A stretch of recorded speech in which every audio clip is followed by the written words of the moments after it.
Dalam hubungan internasional bernegara di era saat ini, terjadi pergeseran kekuatan aksis sentral karena masing-masing negara lebih berkepentingan mengelola dalam negerinya terlebih dahulu.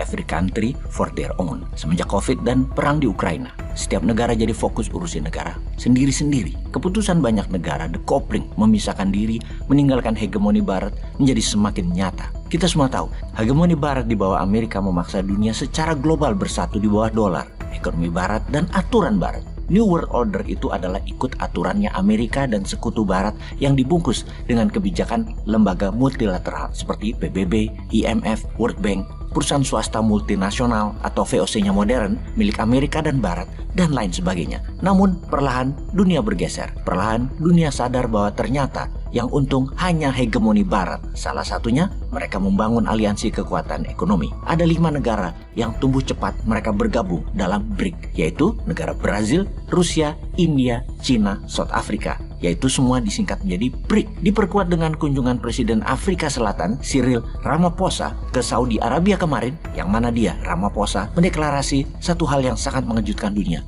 Katanya, MBS, Muhammad bin Salman, putra mahkota Saudi, menyatakan negaranya, Saudi, ingin bergabung ke BRIC.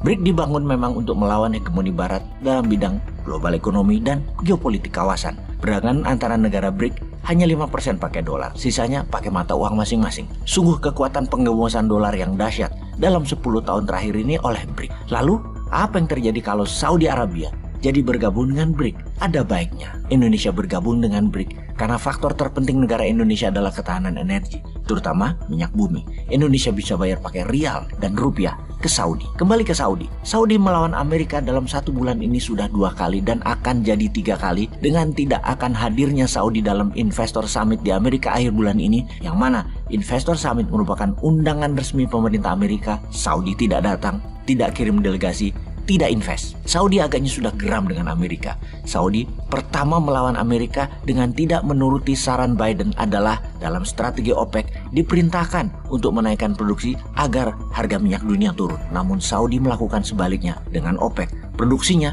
turun hingga 2 juta barel per hari.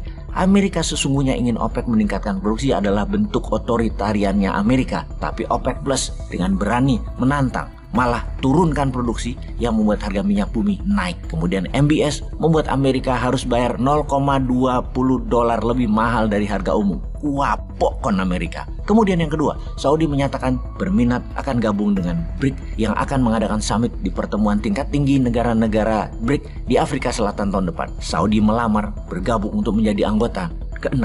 Secara prinsipil, BRIC adalah alternatif kekuatan untuk membuat negara masing-masing menjadi berdaulat, tidak dikendalikan hegemoni Barat. Itu prinsip awal berdirinya BRIC yang menjadi minat banyak negara untuk ikut bergabung. Bergabungnya Saudi adalah pukulan telak bagi Barat. Kita semua tahu bahwa sesama negara BRIC, transaksi perdagangannya masing-masing negara sudah pakai mata uang masing-masing. Jadi apa yang terjadi ketika pembelian minyak bumi Saudi juga pakai mata uang masing-masing? Dolar menurun peminatnya, dolar ambiar, dan nilainya akan turun karena berkurang yang bertransaksi, bahkan tidak jadi devisa negara lagi. Dolar yang sudah lama dipakai dalam transaksi dengan minyak, karena itu disebut petrodolar, mendapat tantangan dari Saudi kali ini.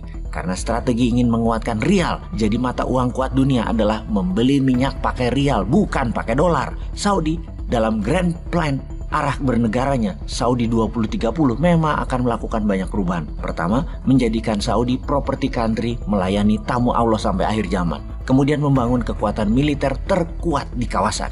Hal ini baru sadar ya Saudi ini. Kenapa nggak dari dulu pakai rialnya, nggak usah pakai dolar? Ya sudah, sadar sekarang ya nggak apa-apa. Yang penting langsung bertindak, dedolarisasi. Sama seperti strategi New Mind 2045, dedolarisasi pakai emas dan rupiah untuk transaksi mineralnya Indonesia. Makanya ada baiknya Indonesia join BRIC. Jadi tenang.